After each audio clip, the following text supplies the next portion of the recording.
여야 대선 후보들의 행보와 각 캠프 상황 짚어보도록 하겠습니다. 현근택 더불어민주당 선대위 대변인, 이두화 국민의힘 선대본부 법률지원단 부단장 두 분과 함께하겠습니다. 어서 오세요. 안녕하세요. 먼저 오늘 나온 한국갤럽의 여론조사 결과 분석 좀 해보도록 하겠습니다. 양강 후보, 이재명 후보, 윤석열 후보의 이 다자대결 구도에 대한 부분을 좀 먼저 분석을 해볼 텐데요. 이재명 후보가 매우 미세한 차이로 앞서고는 있는데 지난주에 비해서 좀 떨어졌고요. 윤석열 후보는 뒤지고는 있지만 좀 올랐습니다. 그렇기 때문에 사실상의 큰 의미가 없는 정도의 격차를 보이고 있습니다. 최근에 양 후보의 정책 경쟁들도 불꽃을 튀기고 있고 김건희 씨에 대한 그 녹취록 보도 관련돼서도 정치권에 큰 화제가 됐기 때문에 그런 것들이 다 반영된 수치가 저렇게 나왔습니다. 어떤 의미가 있겠습니까? 일단은 뭐 이재명 후보는 횡보를 하다가 조금 하락했고요. 지금 말씀처럼 한 3% 정도 떨어졌고 윤석열 후보는 이제 회복하고 있는 거거든요. 그러니까 이게 지금 뭐 역전될 것인가 말 것인가 이 상황에 와 있는 것 같고 아마 윤석열 후보 최근에 좀 예전보다 실수도 좀 덜하는 것 같습니다. 이렇게 뭐 도리도리도 잘 안 하시고 정책 공약을 하고 있거든요. 그러니까 정책에서는 사실 큰 차이가 없어요. 그러니까 실수가 좀 적기 때문에 아마 윤석열 후보 입장에서는 이 높은 정권 교체 여론 이게 아마 가장 크게 도움을 받는 것 같고 이재명 후보 입장에서는 아무래도 지금 뭐 안철수 후보가 좀 올라오고 있기 때문에 뭐 같이 영향을 좀 받는 것 같은데요. 안철수 후보가 좀 또 어찌 보면 지금 3주 연속 15% 이상 계속 나오고 있거든요. 그러니까 안철수 후보가 사실은 뭘 특별히 뭐 내놓은 건 제가 보기엔 뭐 죄송한 말씀입니다만 특별히는 없는 것 같아요. 공약이라든지 본인이. 근데 어쨌든 지금 당초에는 아마 윤석열 후보 좀 지지율 빠지면 올라가면 떨어지지 않겠냐 봤는데 그렇지 않은 거 보면 오히려 지금 이재명 후보 지지율도 좀 영향을 받는 게 아닌가 이렇게 보여서 저희 민주당 입장에서는 뭐 굉장히 고민이 많을 수밖에 없는 지지율인 것 같습니다. 예. 이두화 단장께서는 지금 지지율 추이에 대한 어떤 부분에 좀 집중하고 해서 보고 계십니까? 이재명 후보의 지지율이 조금 하락세라고 말씀을 하셨었지만 사실 지금 저희가 이제 표를 보면 10월 달부터 쭉 지지율이 나오는데요. 아, 이게 박스권이라는 말을 여기 좀 쓸 수 있겠구나. 그러니까 31부터 37 사이예요, 지금. 그죠? 갤럽 여론조사를 쭉 보면. 네. 근데 사실 윤석열 후보의 경우에는 등락이 좀 있었어요. 40%가 넘을 때도 있고 또 20% 우리 당에 이제 갈등이 좀 있을 때 그게 노정됐을 때 1월 4일에서 6일에 한 여론조사는 26%로 아주 낮을 때도 있었는데요. 근데 이런 부분에 있어서 40%를 넘는 것도 보이고 있는데 이재명 후보는 그런 여론조사 결과가 지금 10월부터 봐서는 보이지 않는다. 이런 말씀을 하나 드리고 싶고요. 그리고 아마 이재명 후보 입장에선 윤석열 후보보다 이제 거의 한 3주에서 4주 이상 빨리 본선 정책 행보를 할 수 있었거든요. 그렇다면 지금은 정책 행보를 할 수 있는 최대한을 한 거 아닌가. 그러니까 지지층에서 끌어낼 수 있는 지지율은 다 끌어낸 게 아닌가 싶고요. 네. 이제 윤석열 후보 입장은 아까 말씀드린 것처럼 1월 4일에서 6일이 좀 낮은 편이었는데 그 뒤에는 회복을 하고 있기 때문에 지금 11월처럼 40% 넘는 그런 지지율도 가능하지 않을까. 그러니까 좀 더 가능성이 있지 않을까 이런 생각을 하고요.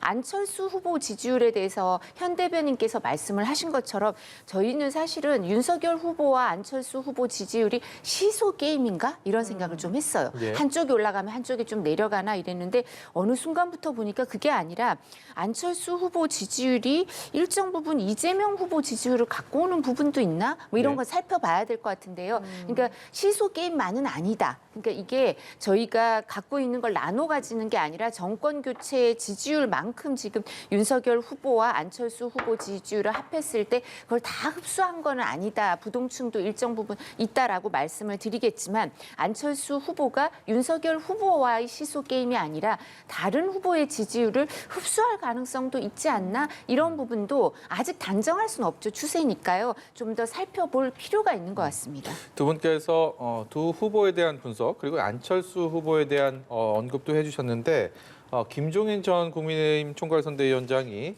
안철수 후보에 대한 다소 흥미로운 전망을 내놔서요. 그 목소리 듣고 계속해서 대담 이어가도록 하겠습니다. 안철수 후보와 그래서 윤석열 후보의 단일화 논쟁이 제대로 되려고 것 같으면 안철수 후보의 지지도가 한 18% 이상까지는 올라가지 않으면은 그 단일화 얘기가 좀 그렇게 이루어지기가 힘들지 않겠나 이렇게 봐요. 윤석열 후보의 경우에는 사실 단일화를 하든 안 하든 내가 당선될 수 있다는 그런 방향으로 선거를 끌고 가려고 노력을 해야 되는 거라고는 봐요. 예, 안철수 후보의 지지율이 이번 대선 전국에서 기록한 최고치인 17%를 지금 2주째 유지를 하고 있는 상황이고 지난 대선 득표율이었던 21%에 육박을 한다면 이제 단일화 압박이 계속해서 거세질 수밖에 없다라는 분석들이 나오고 있는데 말씀 들으신 것처럼 김종인 전 위원장이 지금 안철수 후보의 지지도가 18% 이상을 기록해야 단일화 논의가 이루어질 것이다 이렇게 봤거든요. 18%의 의미 어떻게 보고 계신지요? 솔직히 저도 잘 모르겠습니다. 모르겠는데 아마 추측을 해보면 지금 아마 최고 찍은 게 17%인 것 같아요. 몇 번 있었잖아요. 예. 근데 18% 이게 17% 이상 나온 건 없었던 것 같거든요.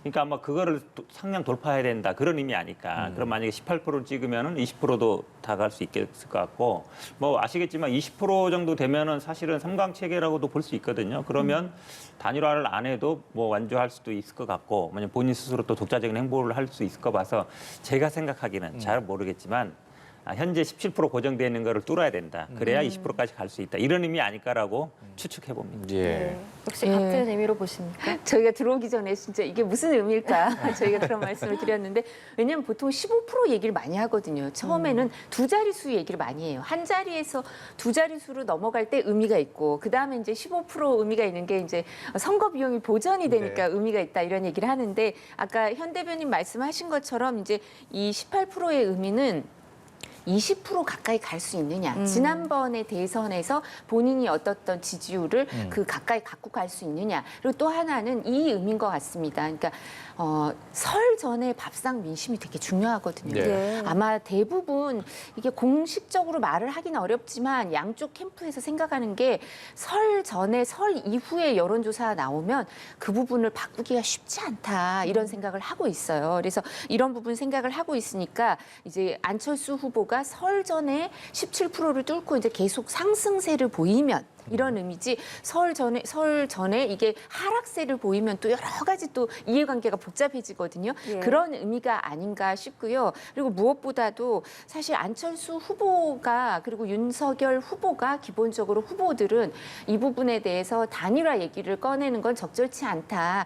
선거 캠페인을 열심히 하고 있으니까 네. 윤석열 후보도 이 부분 다른 후보에 대한 예우가 아니다. 이런 얘기를 하고 있기 때문에요. 뭐 현실적으로 정치 현실을 생각하면 단일화 얘기를 어떻게 안 하겠냐 이런 말씀 하시지만 국민의힘의 선대본의 공식적인 입장은 이 단일화 얘기는 부적절하다. 지금 이 얘기를 꺼내고 있지는 않습니다. 예. 제가 보기엔 근데 단일화는 어떤 방향으로든지 간에 얘기는 하고 있을 것 같아요. 왜냐하면 시간이 그렇게 많지 않거든요. 후보 등록이 2월 중순이면 한 설 끝나고 한 보름 정도인데 사실은 설 때 지지율을 보고 그다음에 단일화 협상 들어가지 않겠느냐는 게 대체적인 시각이거든요. 왜냐하면 사실은 지금 이제 지지율이 팽팽한데 앞으로 어떻게 될지 모릅니다. 근데 단일화를 했을 때는 이길 수 있거든요. 그러면 사실은 어떤 정치인이든 누가 보더라도 단일화 하자는 얘기가 안 나올 수 없거든요. 제가 보기에는 아마 설 지나면 당장 이 지지율을 가지고 지금 뭐 여론조사도 보면은 누구로 단일화 하느냐 여론조사 많이 나오잖아요. 네. 그게 아마 더 많이 나오고 단일화 논의는 뭐 설 직후부터 아마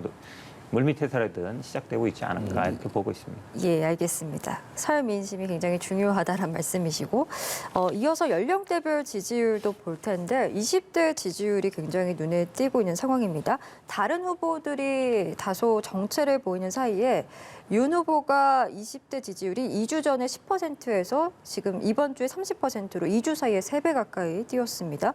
윤석열 후보의 상승세 어떻게 분석하고 계신지 먼저 듣겠습니다. 일단은 뭐 지금 저희 입장에서 가장 이제 뼈아픈 부분인데요. 그러니까 아마 이준석 대표의 뭐 세대 포기론 이런 게 아마 좀 먹히는 게 아닌가. 그러니까 결국은 지금 20대로 통과를 하고 있지만 20대 여성분들은 이제 정치적으로 한쪽으로 이렇게 가 있는 상황은 아니거든요. 예. 심상정이나 안철수 후보를 지지하는 분들도 있는데 20대 남자가 되는 경우에는 지금 거의 윤석열 후보 쪽으로 가 있으니까 아마 그래서 아마 이게 이런 것 같고 저희들도 사실 이 부분이 제일 고민입니다. 그러니까 사실은 뭐 요구를 하는 건 알고 있죠. 뭐 여가 문제라든지 아니면 군 문제라는 알고 있는데 그렇다고 또 뭐 저희 입장에서 또 한쪽만 이렇게 손들어줄 수 있는 입장은 아니고 예. 그런 뭐 곤란한 상황이 있는데 어쨌든 그런 20대 남성들의 소구하는 뭐 정책이라든지 이런 것들이 좀 이제 먹히고 있는 게 아닌가 저희들은 그렇게 보고 있습니다.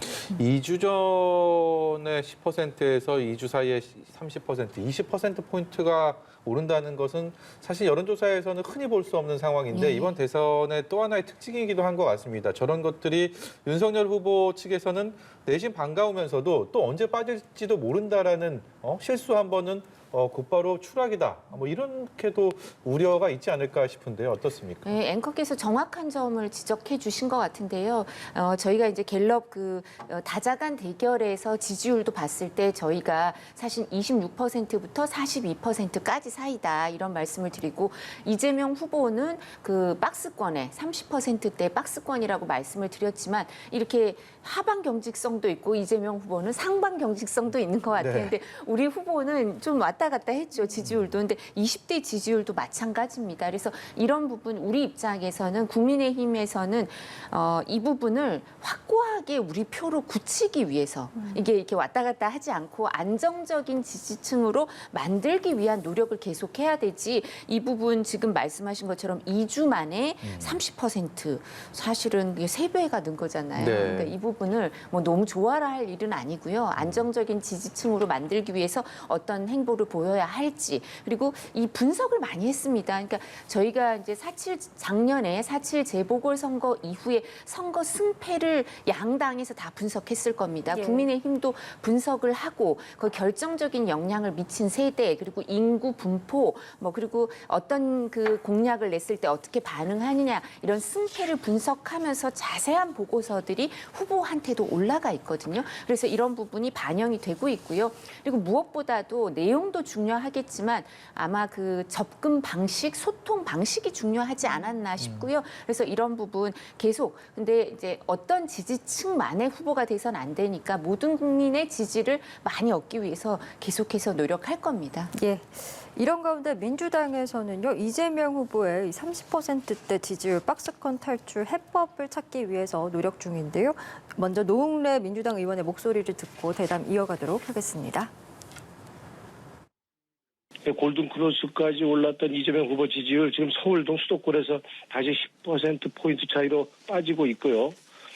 20대 남성의 지지가 지금 상당 부분 윤석열 후보 쪽으로 또 다시 기울고 있는 것도 사실입니다. 그렇죠. 그런데 여론조사는 이 투표율을 감안하지 않고 있는 거거든요. 이 국면 전환이 돼야 된다. 그러기 위해서는 새로운 이미지의 인재 영입이 되든지 아니면 국민들에게 확 정말 다가갈 수 있는 공약 제시해야만이 이재명 후보의 40% 지지벽 뛰어넘을 수 있다 이렇게 전 보고 있습니다. 그래서 네. 예, 이재명 후보 다양한 분야에서 다양한 정책 또 공약들을 내놓고는 있지만 윤석열 후보도 비슷한 행보를 보이면서 사실상 어떻게 보면 정책적으로나 공약 측면에선 차별화가 되고 있지 않다라는 지적들은 계속해서 나오고 있는 것 같습니다. 그렇기 때문에 앞서서 저희가 20대 지지율을 봤지만 결국에 이렇게 계속해서 지지율이 등락하는 주요 원인은 변심하는 2030의 민심에 달려 있다라는 분석들이 나오고 있는 것 같습니다. 그렇기 때문에 민주당에서도 이제 2030과 관련돼서 어떤 전략이라든지 대응을 좀 변화시켜 나가야 되는 게 아니냐 이런 이야기들이 있는 것 같은데요. 말씀하신 것처럼 사실은 20대, 30대들이 보면은 뭐 어떤 정당 소속이라든지 이념이라든지 과거처럼 뭐 지역이라든지 이렇게 얽매이는 것 같지는 않습니다. 본인들의 이해와 요구를 누가 반영해 주느냐 이게 제일 움직이는 네. 것 같거든요. 그렇게 본다 그러면 말씀처럼 저희들도 뭐 당연히 뭐 가상 계산 문제라든지 아니면 주거 문제라든지 하고 있는데 문제는 이제 윤석열 후보와의 차별성이 거기서 별로 나오진 않아요. 예. 비슷하거든요. 왜냐하면 이번 선거에 다들 뭐 2030 MZ 세대에 집중해야 된다 하고 있고 중도층, 뭐 서울 수도권에 달려 있다라는 건 다 알고 있잖아요. 그러면 그래도 저희 입장에서는 사실은 오늘 설전에 이제 서울 수도권에 공급 대책 나올 거고요. 아마 지금 가장 문제가 서울 지역에서 많이 나오는 게 이제 지하철 1호선, 2호선, 4호선 같은 거 지하화하는 거. 이게 서울 지역이 굉장히 오래된 수원이거든요. 예. 특히 2호선 같은 경우에는 뭐 워낙 많은 지역을 이제 지상으로 하고 있어서 그 주변 상권도 많이 쇠락돼 있으니까 그런 공약도 하고 있고요. 저희들도 또 2030도 인재 영입이라든지 젊은 분들 저희들이 하다가 좀 중단됐거든요. 지난번에 논란이 있어서 뭐 그런 부분도 신경 쓰고 아마 대책을 저희들이 설 전에 내놓으려고 노력하고 있습니다. 뭐 한 가지만 더 여쭤볼게요. 그 지금 대통령 지지율에 못 미칩니다. 이재명 그렇죠. 후보의 네네네. 지지도가 그렇기 때문에 이 집안 단속이 제대로 되고 있는 건가? 뭐 중도에 대한 외연 확장도 분명 중요하지만 문재인 대통령에 대한 지지도를 따라가지 못한 이 현상에 대해서도 내부적인 고민이 꽤 깊을 것 같은데요. 어떻습니까? 사실은 대통령 지금 지지도보다 정당 지지율도 저희들이 낮아요. 왜냐하면 이게 선거 대선 국면에서는 이렇진 잘 않거든요. 왜냐하면 보통 우리 단임제이기 때문에 5년 넘어가면 지지율이 확 대통령 지지율 빠지고 정당 지지율이라든지 대선 후보 지지율이 높아져야 되는데 그런 부분이 있습니다만 아마 뭐 고민이 있죠. 그런 부분이 말씀하신 것처럼 이제 예를 들어서 이거를 차별화를 해야 되느냐 아니면 뭔가 해야 되는지 모르겠는데 근데 어쨌든 좀 다른 모습은 저는 보일 필요가 있다고 봅니다. 왜 그러냐면 똑같은 문재인 정부 시즌2를 원하는 사람은 없거든요. 그리고 서울 지역이라든지 수도권에서 지난번 보궐선거 나온 것처럼 사실 민주당에 대한 정서도 별로 안 좋습니다. 예. 그러면 사실은 어느 정도 이재명 정부의 모습을 보여줄 수밖에 없다고 보고 저희들이 또 가장 주목하는 부분이 이런 겁니다. 지금 당내에서는 뭐 삼선 초과 금지 동일 지역 얘기 나오고 있는데 지금 뭐 당대표라든지 아니면 386 중에 좀 오래 한 분들이 좀 불출마라든지 용퇴해야 되는 게 아니야 이런 얘기 꾸준히 나오고 있거든요. 왜 그러냐면 민주당이 지금 국회만 뭐 180석 갖고 있는 게 아니라 지방의회도 다 갖고 있지 대통령도 갖고 있는데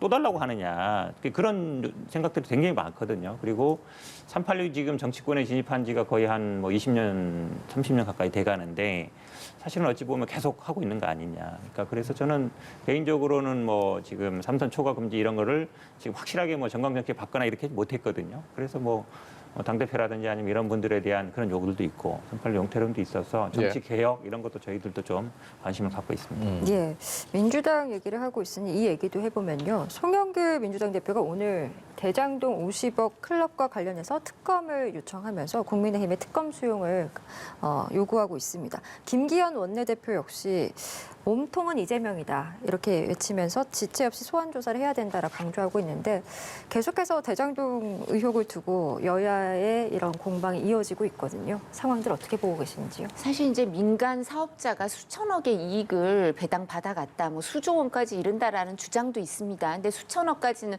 어느 정도 합의가 되는 것 같은데 그랬기 때문에 입주민이나 아니면 원주민이나 배상을 받아야 될 보상을 받아야 될 걸 제대로 보상받지 않은 분들, 그다음에 아파트 가격을 치를 때 더 많이 지불해야 됐던 분들, 이런 분들은 이 부당이익을 누가 나한테 돌려줄까 이런 생각이 들지 않겠습니까? 그리고 이게 잘못돼서 배임으로 기소가 됐죠. 유동규 씨가 그렇다면 이런 일이 다시 일어나면 안 되잖아요. 그러면 이거를 누가 책임져야 될지 이런 부분이 밝혀져야 된다고 국민들이 궁금할 수밖에 없고요. 좀 전에 그 현 대변인께서도 말씀하셨지만 수도권에서는 사실은 민주당에 대한 정서가 별로 안 좋은 게 이게 집 문제, 부동산 문제가 특히 클 거거든요. 네. 그러니까 그 노웅래 의원님도 그걸 인정하시는 거 아니에요, 그죠? 그런 부분이 수도권에서 빠져나가고 있다. 특히 집을 못 사고 있는, 집을 준비해야 되는 20, 30대는 더 박탈감이 크겠죠. 집을 갖고 있는 분들보다도. 그래서 이런 부분을 여기에 대해서 그런 부당이익 환수할 게 있으면 빨리 이게 책임자가 누군지 밝혀서 부당이익 환수할 수 있는 게 있으면 환수를 해야 될 문제일 거고요. 50억 클럽과 관련해서도 송영길 민주당 대표 말씀처럼 이 책임져야 될 사람 있으면 이거 다 책임져야죠. 뭐 국민의힘에서는 누구를 두둔하고 싶지도 않아요. 여기에 권순일 전 대법관도 나오니까 권순일 전 대법관이 왜 50억을 갖고 간다고 약속을 했는지 진짜 책임져야 될 범죄가 있는지 아닌지 명확하지 않죠, 지금은. 예. 근데 그런 부분도 다 밝혀졌으면 하는 마음이고요. 무엇보다 부당이익을 환수할 수 있으면 원주민, 입주민 이 갖고 가야 될 분들한테 빨리 환수했으면 하는 마음이 다 같이 있을 거고요. 유권자들도 이 부분에 대해서 유념해서 지켜보고 있을 거라고 생각합니다. 네. 한마디 좀 보태면요. 예. 사실은 뭐 저희들은 뭐 수백 번, 수천 번 얘기한 얘기예요. 말을 쫓지 말고. 사실은 배임이라는 거는 확 눈에 보이는 게 아니거든. 임무에 위배되느냐 안 되느냐 판단은 사람마다 다릅니다.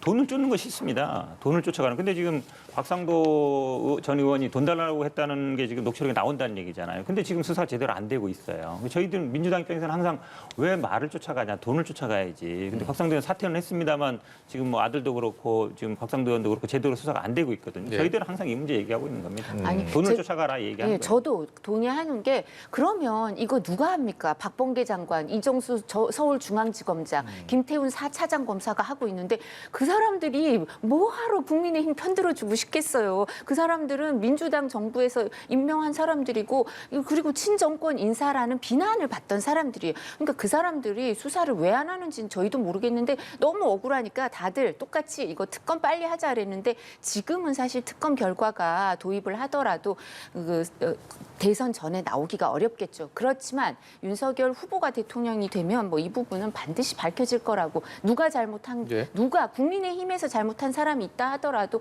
그 부분은 똑같은 원칙과 잣대로 잘못한 사람들은 책임지게 할 겁니다. 윤석열 아버지 집을 김만배 누나가 사준 것도 참 이상한 일이에요. 아니, 그러니까 우연이라고 그거는- 하지만 제가 보기에는 상당히 이런 일이 있기가 쉽지 않거든요. 이게 제가 보기에는 검찰이 제대로 수사를 해야 되는데 저희들도 뭐 검찰 수사에는 불만이 많습니다. 돈을 쫓아가야 되는데 엉뚱한 말만 쫓아가고 예, 있어서 참 답답한 돈을 상황입니다. 쫓아가 보시면 그 부분도 뭐 비싸게 판 것도 아니고 이득을 본 것도 아니니까요. 거기에 대해서도 다 포함해서 수사하자고 얘기했습니다.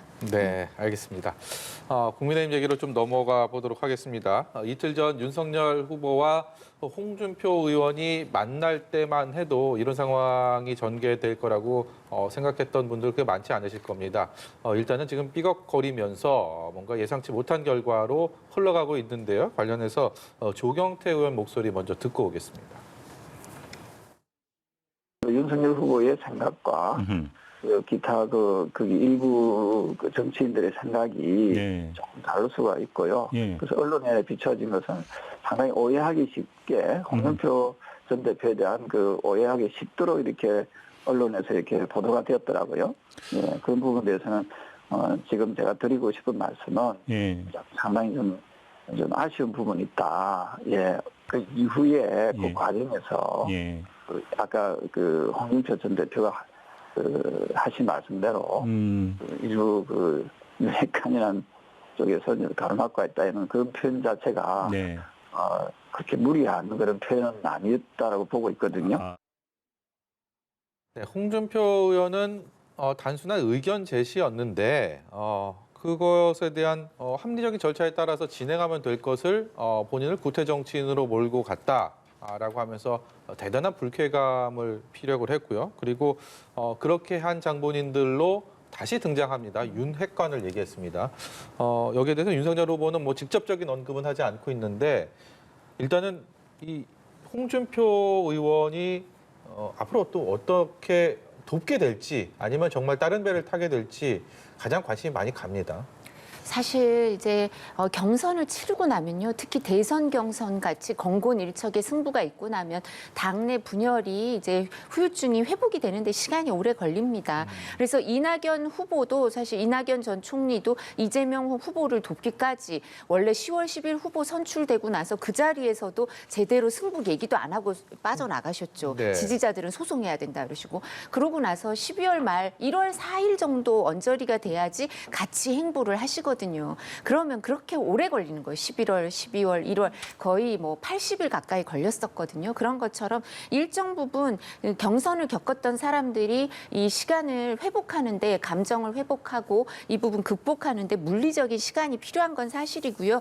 저는 이제 원팀에 실제로 이분들이 홍준표 전 후보나 다른 분들도 같이 할 가능성이 크고요. 뭐 다른 후보들 원희룡 후보는 뭐 벌써 정책본부장이니까 열심히 돕고 계시고요. 네. 어제 최재형 후보도 원팀으로 열심히 하겠다는 입장을 명확하게 밝히셨습니다. 근데 이제 홍준표 의원은 사실 이 부분에 대해서 이제 윤핵관 얘기를 홍준표 의원이 하시는지 모르겠지만 이제 조경태 의원님이 약간 언급을 하시는데 사실 이 부분에 대해서 명확하게 공개석상, 그러니까 공개된 회의에서 공식 회의에서 언급하신 분은 권영세 사무총장이거든요. 네. 그리고 권영세 사무총장은 윤핵관들 물러나라 그러고 이준석 대표나 아니면 뭐 김종인 전 위원장 이런 분들이 옛날부터 사무총장으로 추천하던 분이 오셔서 해요. 근데 이분이 이제 공식적으로 문제 제기를 하셨는데 그럼 권영세 사무총장이 또 윤핵관이신가요? 이건 저희도 좀 따라잡기 힘들어요. 그래서 네. 이런 부분은 공천 얘기를 전략 공천 얘기를 하실 수는 있죠. 이제 대선이 있을 땐 전략 공천이 필요하다 얘기를 할 수는 있는데 그리고 최재형 후보도 얘기를 하시기를 본인하고 얘기된 게 아니다라고 얘기를 하시고 대구 중남구 같은 경우는 최고위원 회의에서 그 여론조사 경선으로 하기로 원칙을 정해놓은 부분이기 때문에 후보 입장에선 공천에는 관여 안 하겠다는 입장이어서 홍준표 의원이 하신 말씀을 좀 일정 부분 이 부분은 받아들이기가 어렵지 않을까 싶은데요. 저는 같이 원팀으로 일할 계기는 앞으로 또 있을 거라고 생각을 합니다. 네. 어떻게 동의하십니까? 핵심적인 얘기는 그게 아니죠, 지금. 핵심적인 얘기는 어쨌든 홍준표 의원 입장에서 굉장히 억울한 상황이죠. 마치 뒷거래 하려고 하는 전략공천 2군데 달라고 한 것처럼 돼 있어서 그거를 거래한 거 아니냐 돼 있는데 사실은 저는 오히려 이게 뭐 정치라는 게 그렇습니다. 어느 정도 이해관계를 맞추는 과정은 필요한데 이게 외부로 바로 나온다는 게 저는 조금 이해하기는 어려운 것 같아요. 왜 그러냐면 뭐 홍준표 의원이 화내는 게 그런 거잖아요. 아니, 후보랑 직접 얘기한 건데 이게 갑자기 방송도 나오고 처음에는 사실은 받아들이는 것처럼 나왔어요. 네. 언론에 나왔을 때. 그래서 어느 정도 받아줬나 보는데 이제 당에 가서 얘기해 보니까 좀 다른 게 아닌가. 아마 저는 이게 아마 홍준표 의원은 굉장히 정치에 노련하고 윤석열 후보는 정치를 잘 모르잖아요. 그러면 이 모습을 아마 제가 보기엔 안철수 후보가 제일 보고 있을 것 같아요. 막판에 결국 단일화 협상도 후보끼리 하게 돼 있거든요. 그럼 만약에 똑같은 상황에서 예를 들어서 안철수 후보는 워낙 프로잖아요, 단일화. 이렇게 딱 제시해서 이거 합시다. 그러면 네, 알겠습니다 했는데 나중에 당에 가서 보니까 안 된다. 이러면 이제 소위 말하는 이 리더십 이게 나오는 거라서 홍준표 근데 저는 막판 또 정치라는 건 살아있는 생물이라 어떤 식으로든지 간에 홍준표 의원도 또 본인의 역할을 하고 싶은 생각도 있을 거라 합의 가능성도 있다고 봐요. 두 개 중에 뭐 하나만 받을 수도 있는 거고 여러 가지 생각이 가능한 거거든요. 네. 그래서 저는 뭐 홍준표 의원이 갑자기 또 최재형 원장은 또 내 사람 아니다 하고 있으니까 그럼 뭐 대구만 할라나 아니면 본인도 또 지금 뭐 대구시장 얘기도 나오고 이러니까 뭐 여러 가지 가능성이 있는데 아마 근데 당분간은 좀 밀당은 하고 그다음에 홍준표 의원이 또 청문 홍답에서 계속 글을 쓰잖아요. 아마 제가 보기 계속 아마 당분간은 쓸 것 같습니다.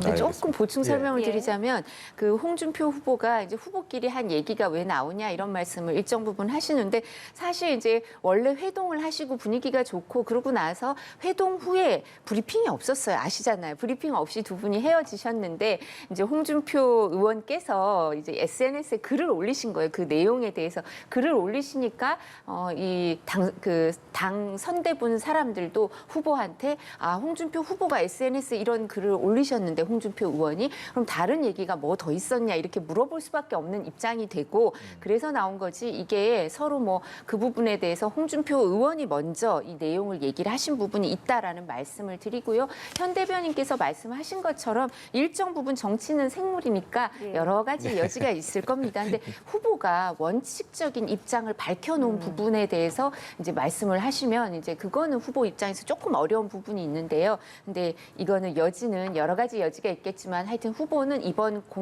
공천에는 본인은 관여하지 않겠다. 공정한 경선을 하고 그리고 종로는 전략공천 대상이 될 수 있지만 다른 지역은 다 여론조사 경선을 하겠다고 입장이 정해지고 최고위원 회의에서 이 부분이 정해진 내용이 있어서 그렇습니다. 예. 예, 알겠습니다.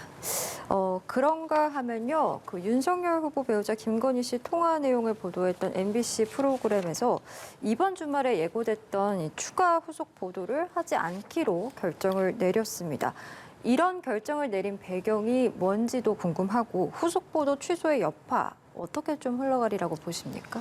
뭐 MBC가 아무래도 지금 지난번에 1차 가처분도 했었고요. 아마 가처분 때문에 뭐 방송 내온 게 별게 없었습니다. 사실은 오히려 뭐 유튜브로 나온 게 더 많았죠. 그다음에 언론들의 신문사 나온 게 많아서 뭐 가처분이 영향도 있다고 보고요. 아마 이 보도한 거에 대해서 또 아마 회사 내라든지 아니면 지금 국민의힘에서 강력히 반발하고 있기 때문에 그런 것도 영향을 미친 것 같고 그럼에도 불구하고 아마 MBC에서 보도하지 않더라도 지금 다른 언론사, 뭐 서울의 소리라든지 뭐 열린공감 같은 경우에는 대부분 가처분해서 한두 개 빼고 그러니까 지금 이 MBC 사건에서 보도하지 말라고 했던 형사 사건이라든지 그것 다 보도해도 된다. 네. 그래서 아주 제3자 간의 대화라든지 아주 사적인 거 말고는 다 보도해도 된다 그래서 저는 뭐 이거를 오히려 지금 이제 공중파보다는 뭐 유튜브라든지 이런 게 영향력이 오히려 더 커지는 사례 아닌가 이렇게 보고 있습니다. 그래서 아마 결국은 내용은 다 나올 걸로 보고 MBC 입장에서는 뭐 굳이 본인들이 하지 않더라도 다른 방식으로 다 나올 거라서 굳이 보도할 필요가 없지 않나 이렇게 보는 것 같습니다. 앞서서 뭐 첫 번째 보도하기 전에 국민의힘에서는 원내대표를 비롯해서 많은 의원들이 MBC에 대한 항의 방문을 했었고 실제로 방송 이후에는 지금 현 대변인도 말씀하셨지만 내용 자체가 이렇게 소위 폭발력 있는 것들은 없었다라는 것이 좀 의견이 형성되면서 2차 보도에 대해서는 큰 신경을 과연 어느 정도 썼을까? 이런 생각도 좀 들고요. 그럼에도 불구하고 또 가처분 신청은 했었단 말이죠. 지금 물론 취하했지만 이 흐름 어떻게 분석을 하시는지 궁금합니다. 저희는 지금 레거시 미디어가 그 공정성을 좀 잃고 있다 이런 생각을 하고 있거든요. 국민의힘에서. 그래서 그 MBC 항의 방문을 했던 이유 중에 하나도 제3노조, MBC 제3노조에서 그 스트레이트의 편파 방송을 우려한다면서 성명서가 나왔어요. 그리고 제3노조에서 이 1차 방송이 나가고 나서 장모모 기자, MBC의 장모모 기자랑 이 서울의 소리의 그 기자분이랑 기자인지 촬영 기사라고 결정문에 나오는데 이 두 분이 서로 통화를 하면서 별 내용이 없어서 이렇게 기대했던 효과가 안 나온다 이런 통화를 했다고 3노조에서 알려주기도 하고 그랬는데요. 근데 이런 부분이 있으니까 저희 입장에서는 방송의 공정성을 회복시켜야 되는 거 아닌가. 그리고 장모모 기자가 어떻게 얘기했냐면 그럼 이재명 후보의 욕설 파일을 왜 보도 안 하냐. 그러니까 새로운 게 안 나와서 조선시대까지 갈 수 없어서 안 한다 이러니까 그 뒤에 이제 장영하 변호사가 욕설 파일도 34개를 새로 하고 160분 분량을 새로 하니까 지금 2차 방송하면 이 공정성에 있어서 그러면 시간을 10분, 10분, 20분, 20분 아니면 1차 방송까지 생각하면 우리는 10분, 이재명 후보 20분 이렇게 해야 되는 거 아니냐라는 문제 제기가 있을 수밖에 없거든요. 네. 그러니까 안 한 거 아닌가 싶고요. 저희 지금 방송할 때도 현 대변인하고 저하고 양쪽 이렇게 섭외를 해서 분량도 맞추시잖아 앵커가. 네. 그런데 MBC에서 공중파에서 그렇게 한쪽 내용만 얘기하고 이런 부분은 저희는 방송의 공정성을 잃었다 이렇게 생각할 수밖에 없고 그 부분을 이제 경각심을 불러일으키기 위해서 가처분 신청을 했던 겁니다. 예. 마지막으로요. 텔레비전 토론 얘기 좀 해보도록 하겠습니다. 네. 저는 지금 민주당과 국민의힘 두 관계자분들과 이렇게 대화를 나누고 있는데 이 사실도 지금 굉장히 좀 불편하게 바라보실 수도 있을 것 같습니다. 무슨 말씀이냐면 국민의당 안철수 후보 측 그리고 정의당 심상정 후보 측이 양자 토론 안 된다, 사자 네. 토론해야 된다, 다자 토론해야 된다라고 법적인 또 조치까지 들어간 상황입니다. 이 상황들 어떻게 풀어가야 되겠습니까? 이 가처분으로 가는 건 저는 안타깝고 생각합니다. 저희들 입장에서는 사실은 양자든 삼자든 사자든 다 하겠다라는 거였고요. 설 연휴 전에 또 하자 그랬는데 지금은 또 국내에서는 설 전에 하자. 사실은 문구는 설 연휴 전이라고 돼 있습니다. 그래서 사실은 27, 28 안에 해야 되는데 지금 의제 갖고 또 싸우고 있습니다. 네. 근데 저는 이 가처분이 받아줄 가능성도 있다고 봅니다. 개인적으로는 왜 그러냐면 2007년에 이제 문국현 그때 후보가 가처분을 제기했었는데 그 당시에 KBS하고 MBC가 어떤 기준을 세웠냐면 직전 세계 여론조사에서 10% 이상만 후보를 추천한 거예요. 그랬을 때 이건 안 된다 했거든요. 물론 선관위에서 하는 것과 방송국에서 하는 건 다릅니다. 근데 선관위에 할 때는 기준이 있어요. 국회에서 5석, 직전 선거에서 3% 이상, 여론조사에서 5% 이상이거든요. 근데 그렇게 본다 그러면 물론 이 기준이 방송국에 그대로 적용되는 건 아니지만 1등의 기준이 될 수 있거든요. 그러면 사실은 5석 이상의 심상정 들어가요. 여론조사 5% 이상에는 또 안철수 후보가 들어가기 때문에 제가 보기에는 정치적으로 해결 못하고 법으로 간 건 아쉽긴 하지만 가처분은 받아줄 수도 있고 그렇게 본다 그러면 오히려 그냥 사자 토론을 그러니까 사실은 이제 법 기준하고 방송국 기준 같이 갈 필요는 없지만 그래도 1등의 기준이 된다 그러면 그냥 사자 토론으로 가는 것도 하나의 방법인 것 같습니다. 예.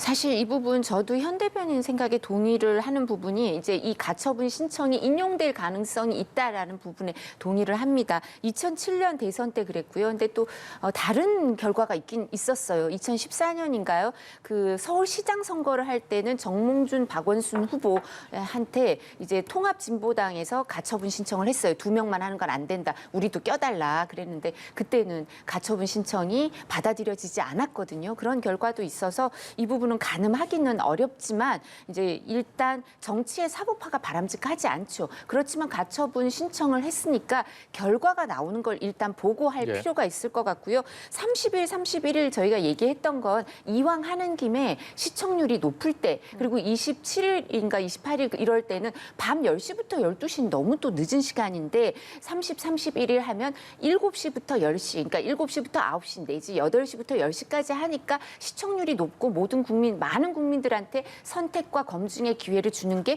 바람직하지 않은가 해서 그렇습니다. 예. 제가 보기에는요, 이제 윤석열 후보가 이 토론회자 하자고 할 때는 지지율이 좀 안 좋을 때예요. 근데 지지율이 좀 올라왔거든요.